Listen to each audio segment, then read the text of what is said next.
Voilà, Oui, troisième notre âge. plateau de discussion, Oui, Roch, le c'est bien troisième âge, des condamnés à la précarité. ça. C'est à la fois une question, mais aussi le thème de cette discussion que nous menons ce matin, Marcel.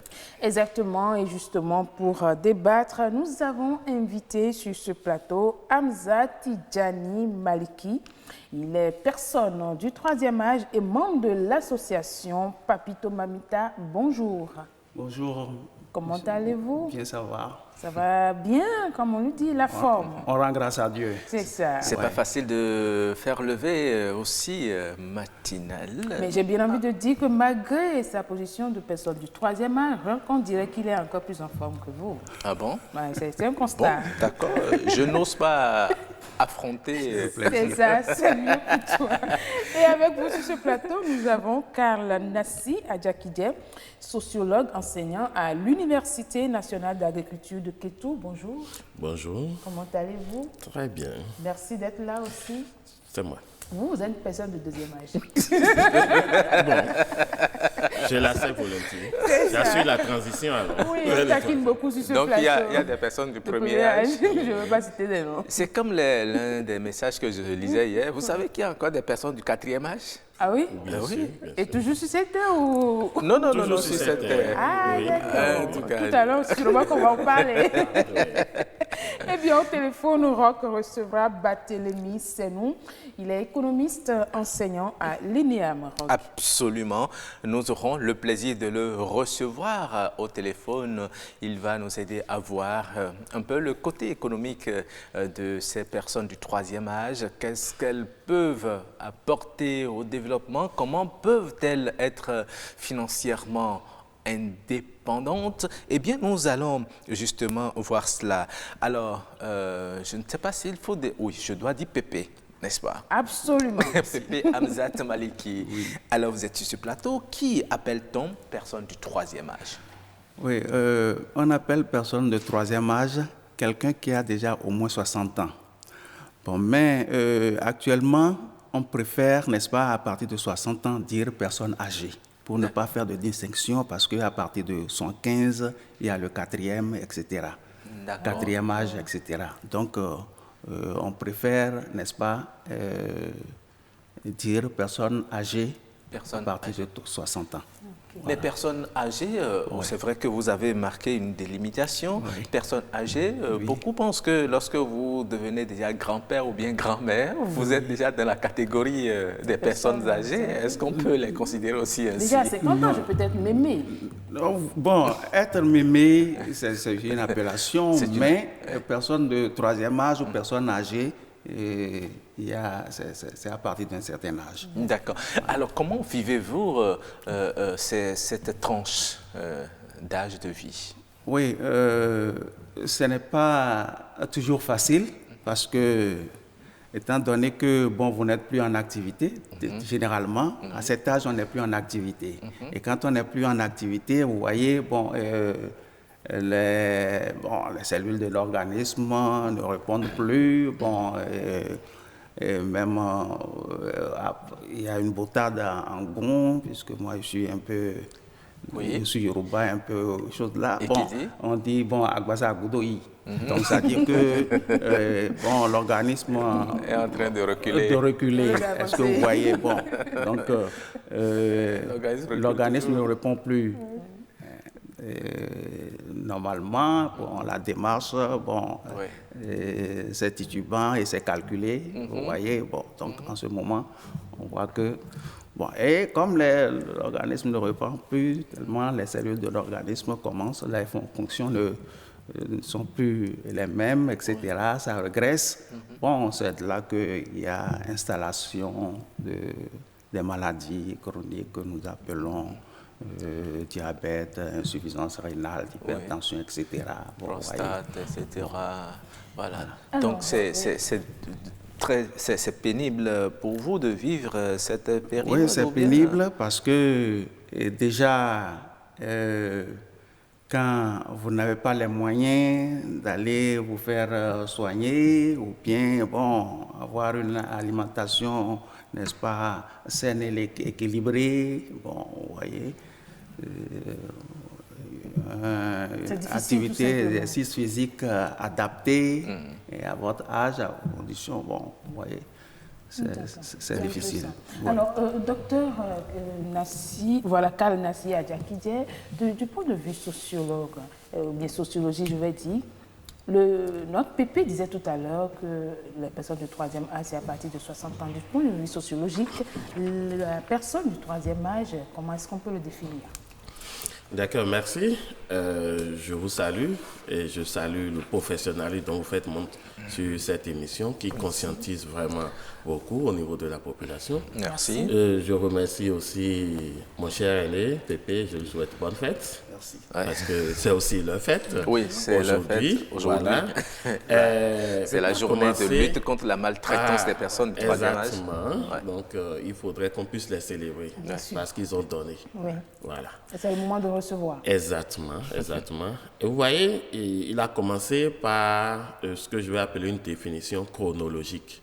Parce que nous avons comme habitude de célébrer les anniversaires. Donc, quand on essaie d'accumuler les anniversaires, on atteint un certain âge. Donc, il a donné la définition chronologique de la personne âgée. Mais au-delà de ça, on peut aller aussi vers une définition sociale de la personne âgée. En ce sens que, évoluant dans la vie, nous changeons de statut. D'accord? De papa, on devient grand-papa, maman, mémé, etc. On change de statut, on change aussi de rôle. D'accord? Et il y a aussi la définition biologique parce que, évoluant à un certain moment donné, le corps physique commence par perdre un certain nombre de ses aspects. Et du coup, la vieillesse, on dit, bon, il est devenu vieux, elle est devenue vieille. Tout simplement parce qu'on voit qu'il y a une mutation qui s'opère sur le corps physique. Donc, voilà un peu, en guise de complément, ce que je peux dire par rapport à la définition de la... Qu'est-ce qui la différencie concrètement des autres membres de la société? Je veux parler des moins jeunes, des adultes en griffe. Qu'est-ce qui différencie ces personnes? Ces personnes-là. Bon, en fait, cette question que vous posez me renvoie au sujet de la représentation. Comment nous représentons la personne âgée dans notre société? En fait, pour être simple, court, je dirais simplement que pour nous, dans l'imaginaire populaire, la personne âgée, c'est celle-là qui rassemble en son sein ce que j'appellerais les moins. C'est-à-dire quoi? Pépé a commencé par le dire tout à l'heure. C'est quelqu'un, par exemple, qui perd sa beauté. Les rides commencent par apparaître. D'accord? Donc, il est en moins en termes de beauté. D'accord? Quelqu'un qui commence par perdre aussi du point de vue de la santé, il est en moins par rapport à la santé parce que les cellules vieillissant, physiquement aussi, il ne répond plus. Il perd aussi en dynamisme parce que, en tout cas, la façon dont il réagissait avant, donc il est un peu lent à la réaction, ce qui est tout à fait normal. Il perd aussi en attractivité parce que hyper actif avant, mobilisant les ressources autour de lui, mais aujourd'hui, les ressources diminuent puisque l'activité aussi est en train de diminuer. Du coup, il perd aussi dans cette attractivité-là, du point de vue économique aussi. Donc, c'est pourquoi je dis qu'il rassemble en lui la somme des moins. Et donc, on peut dire, oui, voilà, donc, on peut dire qu'il est perçu un peu négativement dans la société, parce qu'on voit en lui la mort déjà. D'accord. Oui. Mais est-ce que c'est un péché parce que tout le monde aspire à vieillir, à voir grandir ses enfants, ses petits-enfants, mais lorsque vient cette étape, cette grâce, un peu comme vous le disiez tout à l'heure, la société voit autrement cette personne. Oui. Est-ce que c'est un péché que de vieillir ou bien comment expliquez-vous ce regard social que l'on porte sur les personnes du troisième âge? Ce n'est pas un péché de vieillir, mais nous sommes simplement ici dans une situation où il y a une opposition entre deux générations, simplement. Donc le regard n'est pas le même. Alors qu'ici, il faut faire plutôt une projection. Quand nous prenons la personne âgée, si moi, en tant que jeune, je fais une projection, parce que c'est inéluctable, moi-même, j'en viendrai là. Mais si je fais une projection pour me dire, mais la personne âgée que je vois devant moi, qu'est-ce qu'il représente? Quels sont ses ressentiments? Qu'est-ce qu'il vit? Je suis sûr que si j'arrive à faire cette projection-là et que je vais à l'étude de cette personne, je vais changer mon regard vis-à-vis de lui. Malheureusement, c'est ce que nous ne faisons pas souvent. Et c'est ça qui crée un peu ces perceptions négatives que nous avons. Or, mieux, en évoluant, il faut dire, quand vous prenez par exemple le retraité ou la personne âgée dont nous parlons, nous avons 2 catégories. Il y a la personne âgée active et puis celle qui est dépendante. Active parce que vous en voyez, je vois Pépé, il est encore très en forme. Ça veut dire qu'il est membre d'une grande association. Ça veut dire qu'il continue de militer. Donc, l'expertise qu'il a accumulée, il le met au service de la société, mais sous une autre forme. Et c'est un homme qui est aussi dans les loisirs, etc. Donc, il demeure toujours actif. Au point, vous et moi, dans la société, des fois, on dit, lui, c'est un retraité, c'est pas vrai. Parce qu'on le voit encore très actif, entreprenant. Voilà. Mais il y a les autres qui sont dépendants. La plupart, c'est des gens qui traînent des handicaps. Les questions de maladie peut-être, ou bien il a une diminution physique quelque part. Et puis donc, la vieillesse aidant, les maladies se sont accumulées. Donc, il n'est plus en mesure de mener encore des activités, d'être encore très productif pour la société. Donc, il faudrait qu'on arrive à faire cette différenciation-là. Parce que systématiquement, une personne âgée n'est pas vouée à la mort. Non, non, c'est pas vrai. Alors, Pépé et Tijani Maliki, dites-moi, vous, en tant que personne du 3e âge, quelles sont les difficultés auxquelles vous êtes rencontrés, vous êtes confrontés du moins dans la société? Oui, les difficultés, c'est surtout à des moments l'isolement. Bon, c'est-à-dire que... Bon, c'est-à-dire tout le monde vous abandonne dans la maison? Oui, oui. À des moments... Les enfants, les petits voilà, enfants. à des moments, c'est bon, c'est peut-être derrière la maison qu'on vous met. Oui, et puis bon... La cour arrière, comme on le dit. Voilà, la cour arrière, voilà. Et puis bon, Et même vos propres enfants, c'est peut-être, bon, on vous confie à la domestique, à la bonne de la maison pour vous donner à manger, etc. Bon. Ou bien, à des moments, il y a des enfants qui vous disent à des moments, bon, vous n'avez pas droit à faire ceci, bon, quand bien même c'est votre propriété, bon, on dit, bon, peut-être que dans ces vieux jours, il se sent malade, il a envie, bon, peut-être qu'il a une maison, qu'il veut faire chose là, qu'il veut vendre pour mieux se soigner, etc., pour mieux vivre. Ils disent non, c'est pas... c'est notre héritage, c'est pas ton héritage, va chez ton papa, etc. Et puis le lendemain, seulement, il voit écrit sur sa propre maison, maison litigieuse. Bon, on ne pas vendre. Bon, les propres enfants? Oui, on en a connu. Bon, quand des catastrophes arrivent, bon, on dit qu'il faut sauver les plus vulnérables, c'est-à-dire l'enfant et puis la femme. Bon, on oublie les personnes du 3e âge. Les personnes du 3e âge. Bon, et on m'a raconté qu'il s'est passé quelque chose comme ça. Je pense dans l'Ouémé, il y avait une inondation. Bon, les gens sont allés au secours. Bon, on a pris tous ceux qui étaient là, mais on a oublié que la vieille était derrière. Bon, donc c'est peut-être le lendemain que les gens se sont souvenus, là où ils étaient, que il y a la vieille qu'on a oubliée, etc. Les gens sont partis. Bon, heureusement, elle était encore là, recroquevillée, etc., dans le froid, et puis les gens l'ont récupérée. Donc, ce qui veut dire qu'à des moments, on oublie, n'est-ce pas, ces personnes-là. Ça donne la chair de poule. Monsieur Nassi Adjakiya, vous êtes personne du 3e âge, vous êtes dans votre maison et de votre vivant, vos enfants vous dépossèdent, vous empêchent de faire ce que vous voulez avec votre argent. Vous pensez que dans cette condition, il faut continuer à investir ou bien... Mais écoutez, de toute façon, nous sommes des acteurs de développement. Nous devons forcément jouer notre partition pendant qu'il est temps. OK? Vous savez, le problème, en fait, comme je le disais tout à l'heure, c'est un point de perception. Le jeune n'arrive pas à se mettre dans la tête du vieux pour savoir ce qu'il représente, ce qu'il peut vivre. Pour lui, la vieillesse est synonyme de garage. C'est un peu comme cette chose de baron qui est devenu le larron. Vous voyez? Donc, Les règles ont changé, lui il a pris le commandement, mais il a oublié qu'il a fallu quelqu'un pour construire juste là, avant qu'il ne puisse hériter. Et souvent, il ne se met pas ça là dans la tête. Lui, il a pris les règles du commandement, c'est fini, c'est lui le commandement en chef désormais. Et puis, allez, monsieur, donc ton règne est terminé. C'est un peu un truc comme ça. Mais en réalité, il faut dire, c'est un peu malheureux. Et c'est des choses que nous devons revoir. Et là aussi, j'incrimine un peu aussi nos parents.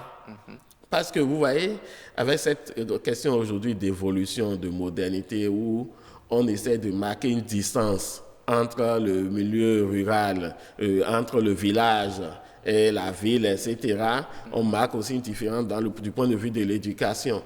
Mais moi, je me rappelle, quand j'étais tout petit, j'allais régulièrement voir mon grand-père. Il me racontait des histoires.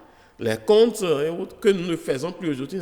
Mais ces choses-là rapprochaient les générations pour que demain, quand vous allez prendre les rênes, vous devez vous rappeler, attention, mais il y avait quelqu'un qui était là, il a été très utile aussi. Ouais. Mais on ne le fait pas aussi. Le pont est souvent très vite rompu de ce côté-là. Et c'est l'autre verre aussi, ça. Maintenant, c'est clair.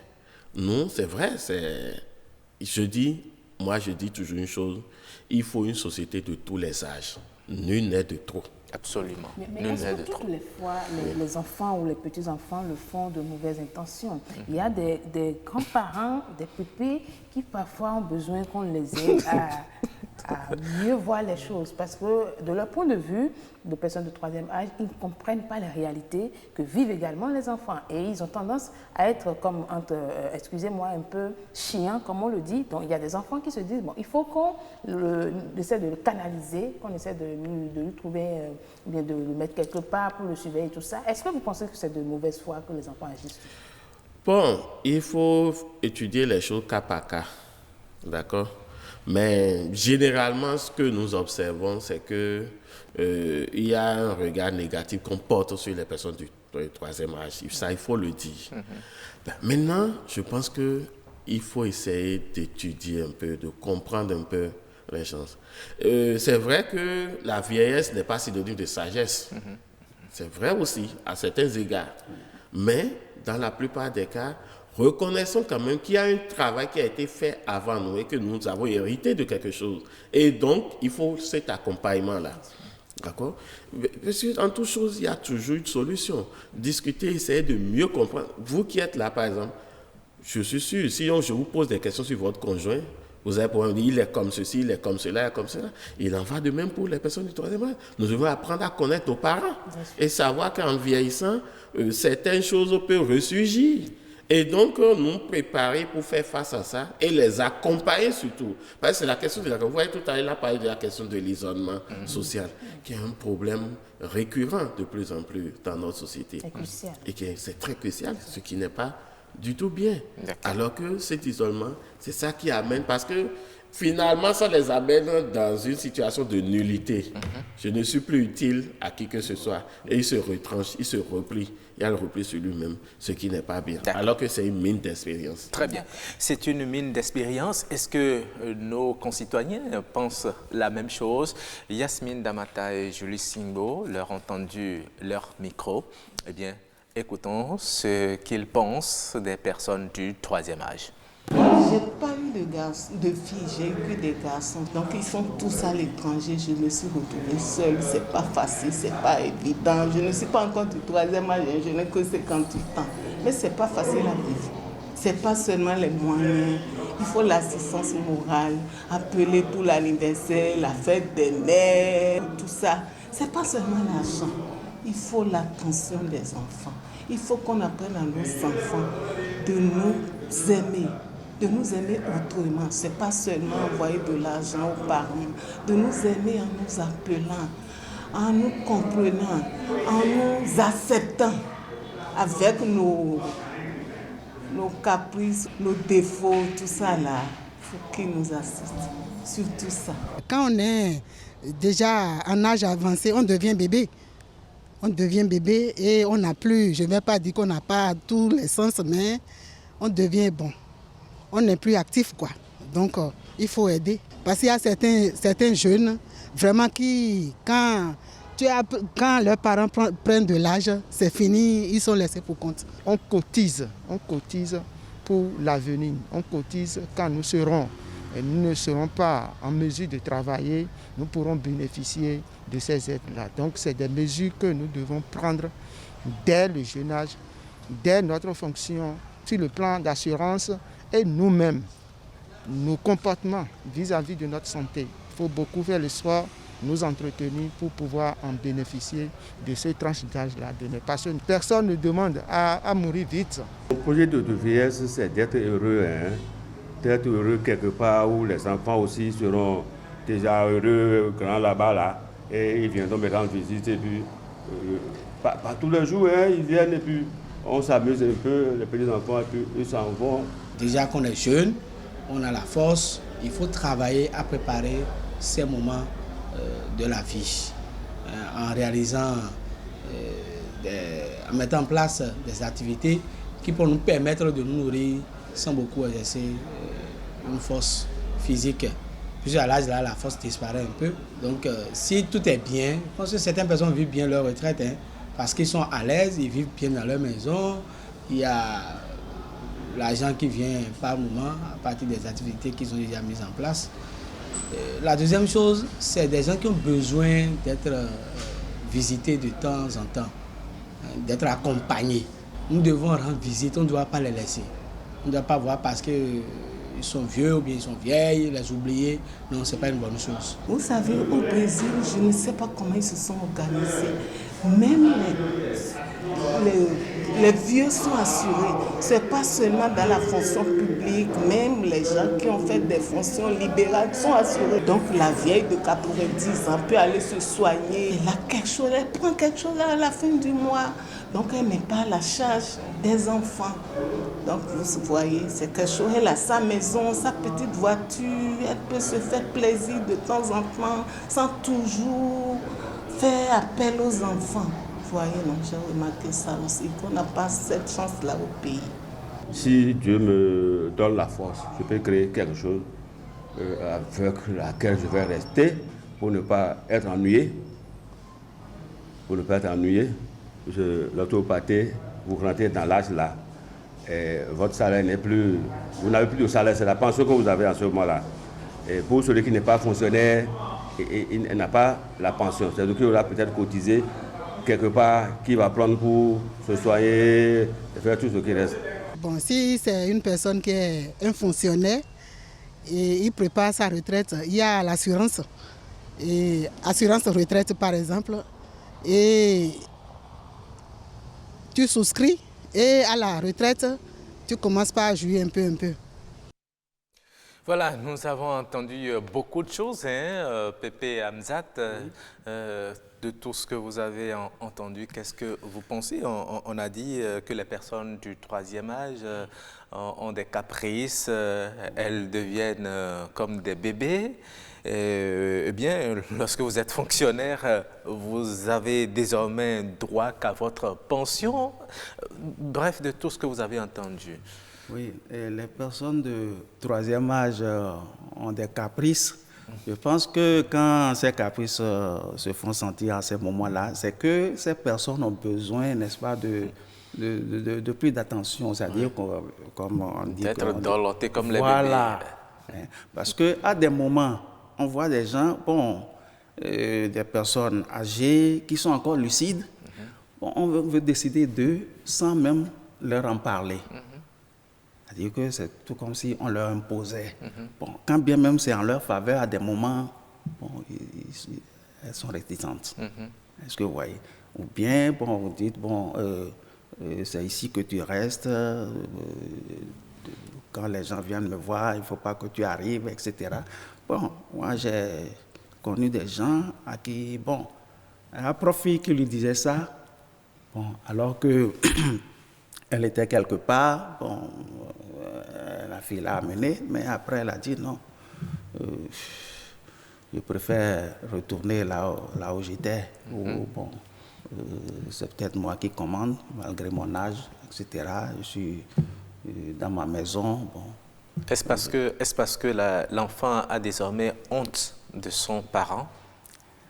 Oui, bon, c'est-à-dire, ce n'est pas, c'est pas une honte en tant que telle, mais c'est que, bon, désormais, bon, ici, disons, c'est moi qui commande. Bon, donc, tu dois respecter ce que je dis, tu dois suivre mes consignes, etc. Bon, ce n'est pas toujours facile. Bon, et on a parlé de pension. Vous voyez, bon, la plupart des personnes âgées, c'est des gens qui n'ont pas une pension de retraite. Vous voyez, bon, et puis, bon, vous voyez, quand on est dans l'informel, etc., ce n'est pas toujours facile de cotiser. Bon, ceux qui arrivent à le faire, qui ont une maison par ici, etc., et qui arrivent à louer, bon, ils s'en sortent. Mais pour la grande masse, ce n'est pas toujours ça. Bon, et il y a, bon, assurance maladie, bon, il y a le projet Arche actuellement, mais si vous suivez bien, jusqu'à présent, je pense que ce projet-là ne prend pas en compte les maladies dont souffrent les personnes âgées. C'est ça.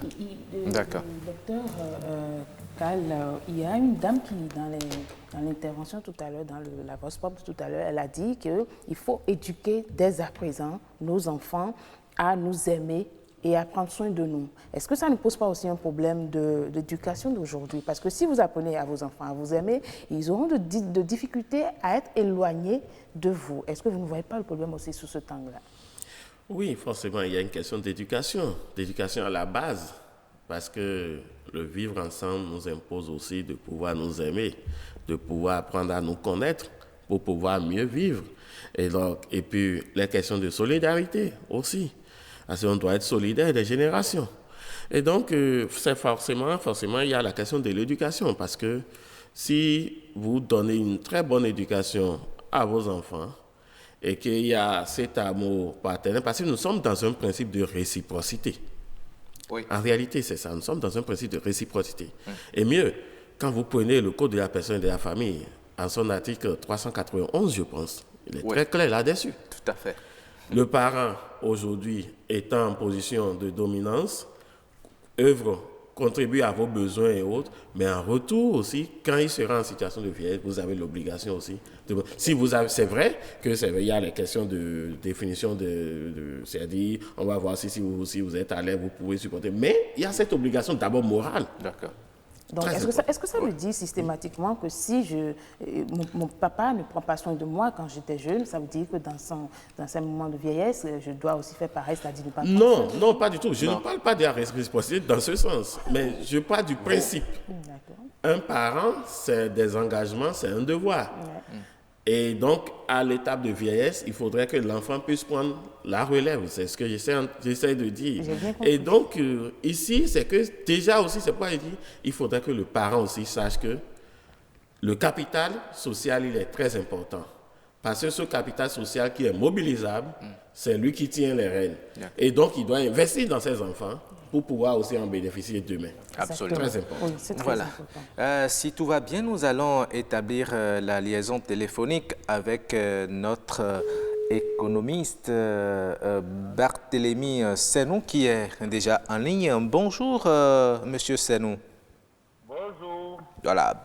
Vous êtes économiste enseignant à l'École nationale d'économie et de management et ENEAM. Aujourd'hui, nous parlons des personnes du troisième âge. Dites-nous comment s'assurer une indépendance financière lorsqu'on est personne du troisième âge. Vous savez, d'abord les personnes du troisième âge, particulièrement au Bénin, si je prends les statistiques du dernier recensement général de la population, représentent environ 5,5% de la population béninoise. Et justement, la plus grosse difficulté aujourd'hui au plan social, c'est comment faire pour assurer à ces personnes du troisième âge un vieillissement quand même, je vais dire, dans des conditions acceptables. Cela a fait que, je crois que depuis 2016, si j'ai bonne mémoire, de novembre 2016, le Bénin s'est doté quand même d'une politique nationale de vieillissement actif et en bonne santé pour les personnes du troisième âge. Oui. sur financement, bien sûr, de l'OMS. Et l'essentiel des mesures qui ont été définies dans cette politique sont des mesures qui vont au-delà du simple fait de distribuer des revenus directement à ces personnes âgées, mais plutôt de mettre en place un certain nombre de conditions pour pouvoir permettre à ces personnes, depuis leur activité même, de pouvoir progressivement prendre de l'âge et de vivre dans des conditions beaucoup plus décentes. D'accord. Alors, donc, vous estimez qu'avec cette mesure, les personnes du troisième âge ne devraient pas être dépendants vis-à-vis de leurs enfants?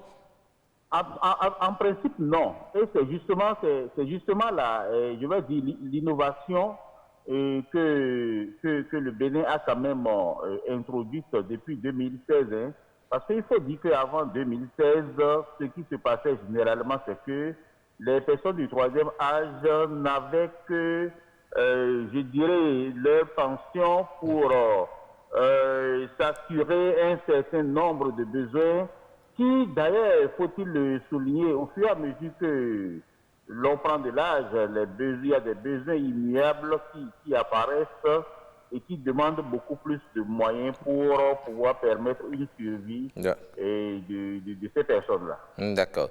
Vous savez, beaucoup estiment qu'en investissant dans l'éducation, la formation de leurs enfants, c'est un devoir pour eux de s'occuper d'eux dans leur vieillesse. Est-ce une conception erronée ou de la vieillesse ou bien c'est ce qui devrait se faire?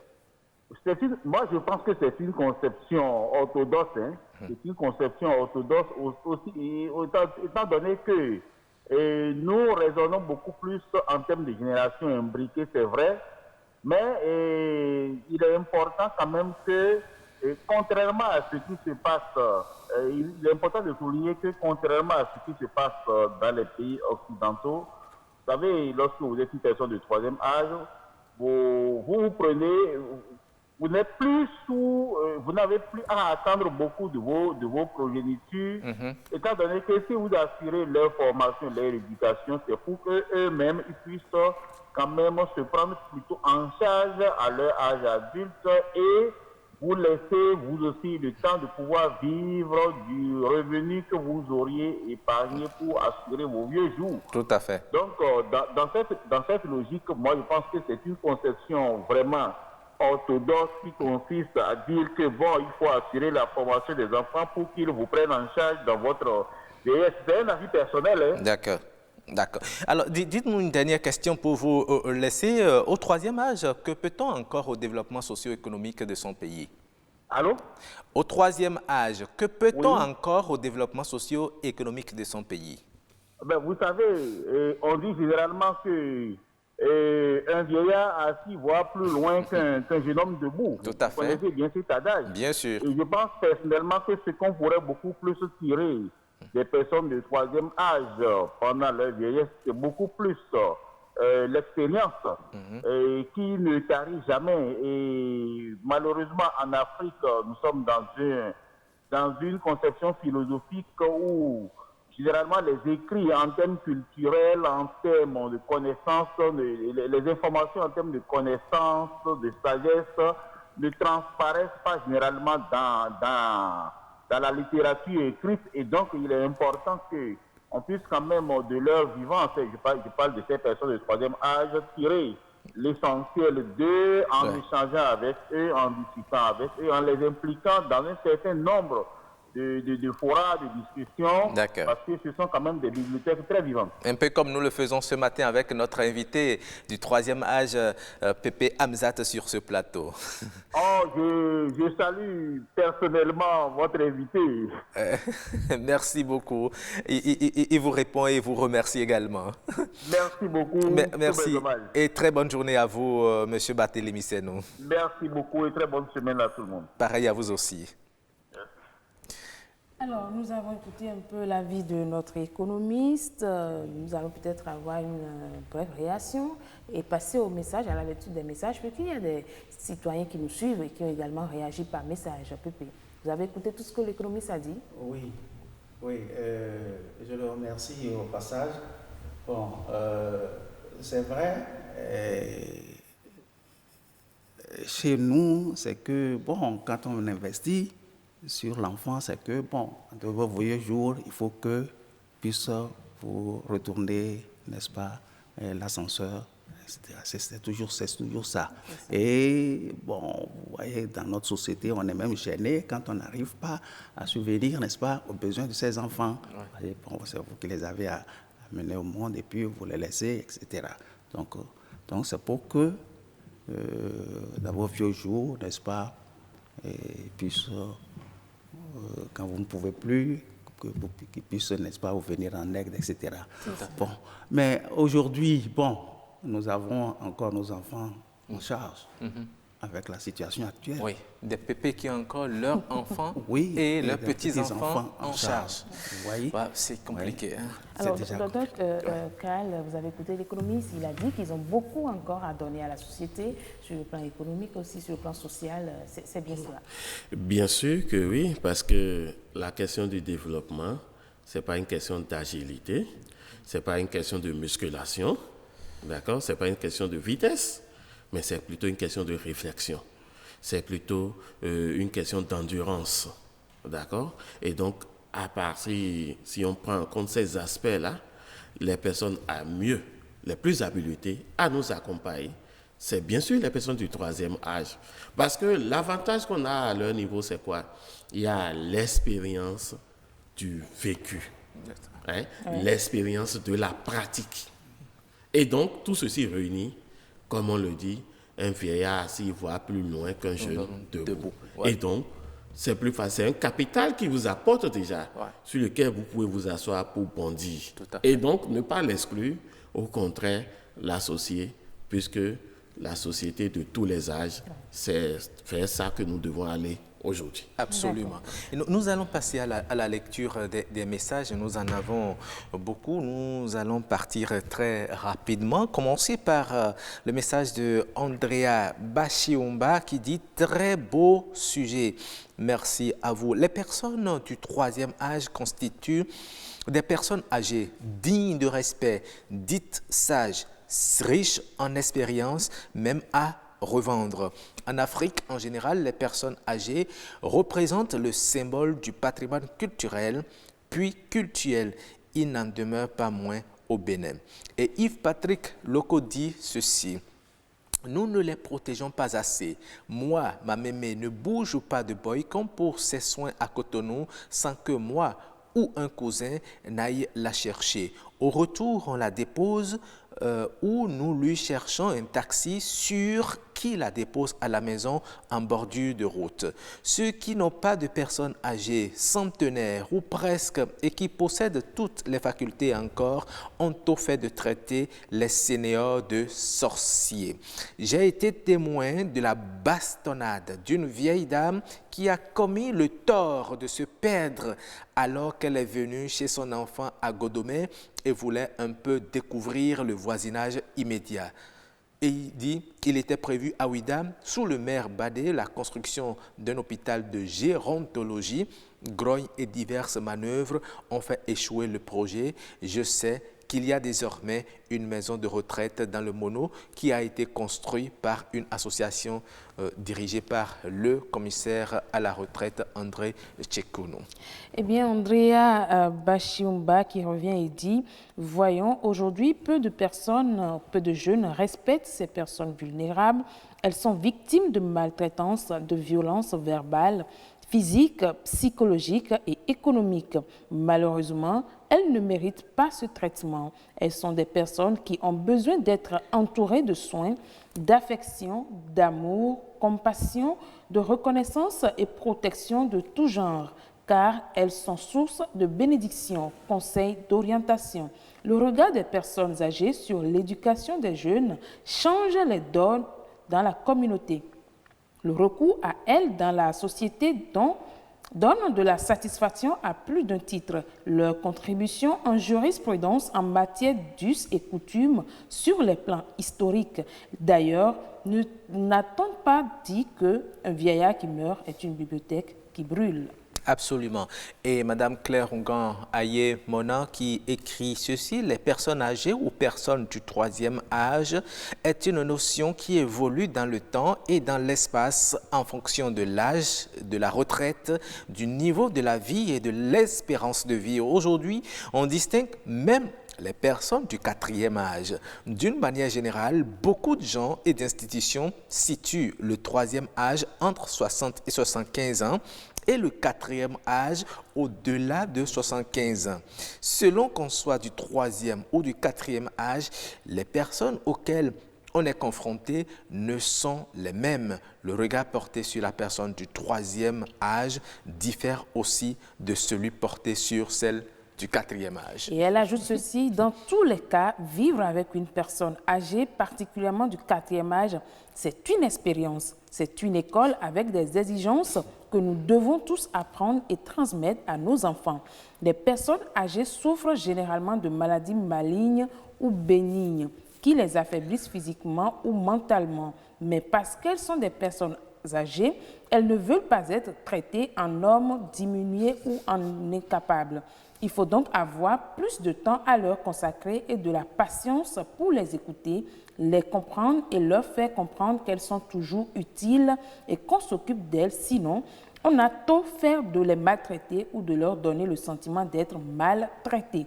C'est d'ailleurs pour ça que certaines ne veulent pas aller rester chez les enfants. Le goût des personnes âgées, surtout du quatrième âge, change.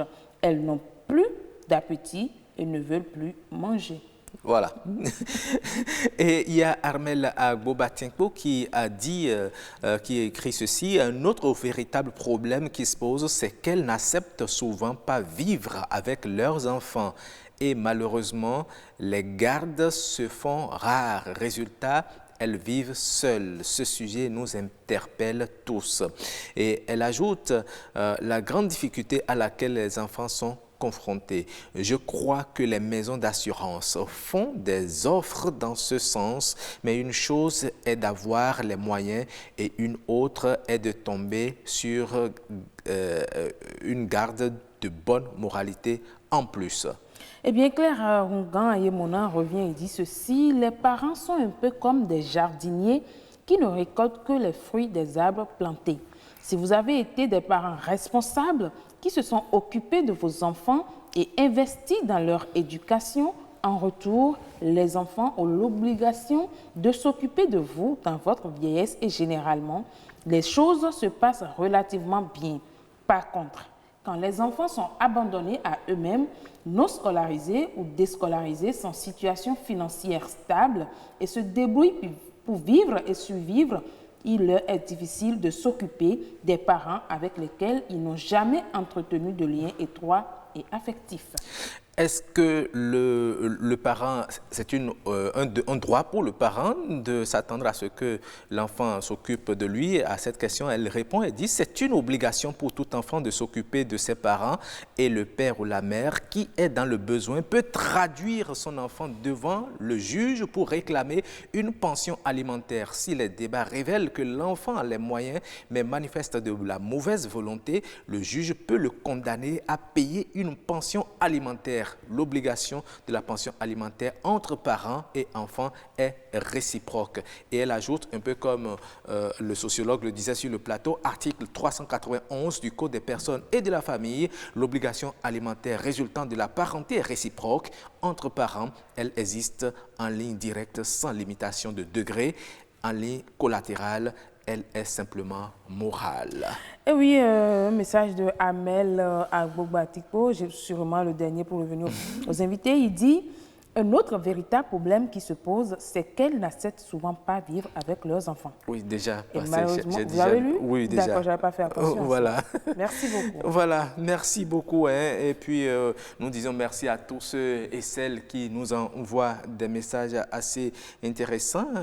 Il y a même toujours Madame Claire Ongan Aye-Mona qui dit: c'est dire même que les grands-parents peuvent exiger la pension alimentaire des petits-enfants. Mais tout est question des besoins et des moyens. Voilà, nous avons eu à faire le tour de la question. Assez de messages. Nous n'avons même pas pu lire tous les messages. Nous allons faire un dernier tour de table. Aujourd'hui, c'est la journée de la lutte contre la maltraitance des personnes du 3e âge. Qu'est-ce que vous, personnes du 3e âge ou personnes du 4e âge, souhaiteriez que l'on vous fasse? Comment souhaiteriez-vous qu'on vous prenne désormais pour que vous vous sentiez à l'aise dans votre peau et viviez votre tranche d'âge de façon paisible? Merci. Avant de répondre à la question, je voudrais d'abord remercier Madame Claire Hungan Aïmona et donner un exemple concernant ce qu'elle a dit. Bon, c'est presque un parent à moi, un jeune. Et bien sûr que, bon, en un certain temps, le papa ne s'est pas occupé de lui, etc. Mais il est devenu quelqu'un. Il dit un jour, bon, le papa, bon, il est malade, il est souffrant. Il était au bord de la voie, il cherchait même un taxi pour l'amener aux soins. Mais il a vu son fils passer en voiture. Le fils ne l'a pas vu, mais si le fils était au courant que son papa était malade, etc., je pense que si j'avais de rapport, etc., bon, il aurait su que son papa est malade et qu'il a envie d'aller, qu'il veut aller aux soins. Bon, mais ça l'a frustré que voilà, pour lui, il n'a même pas les moyens de se déplacer. Son fils, qu'il a vu grandir, est en train de passer dans une belle voiture, etc. Bon, c'est dommage. C'est dommage. Oui. Voilà. Bon, merci. Donc, pour nous, c'est que nous voulons, n'est-ce pas, que on ait un regard bienveillant envers nous et qu'on sache que nous appartenons à la société. Tout à fait. Une fois que nous sommes encore vivants, c'est que nous appartenons à la société. Voilà. Et que nous ne sommes pas, surtout avec les expériences, etc., on a toujours besoin de nous. Absolument. Voilà. Merci beaucoup, Pépé Hamzat. Je rappelle que vous êtes personne du 3e âge et de l'association des Papitos Mamita. Nous disons également merci à Mamita Dagia Bouriana, présidente de cette association, c'est grâce à elle que vous êtes venu sur ce plateau. Merci à elle. Oui. Merci. Autant je ne suis pas pour la ségrégation raciale, autant je ne suis pas pour la ségrégation des âges.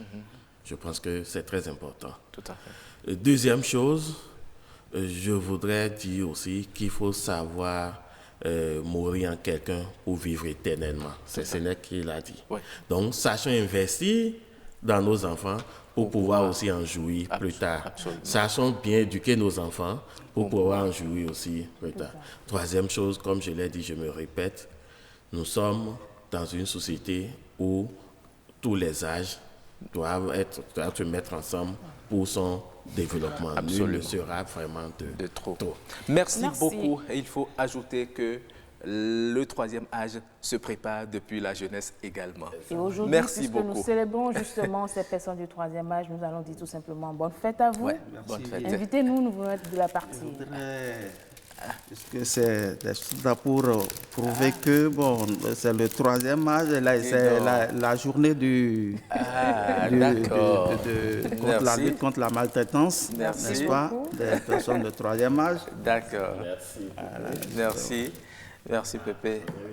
Ah d'accord, ok. Nous allons la mettre après. Voilà. Merci beaucoup Pépé. Merci. C'est ça pour matérialiser cette journée de lutte contre la maltraitance des personnes du 3e âge. Tout le monde avec son signe. Merci beaucoup. Nous allons vous souhaiter une très bonne journée.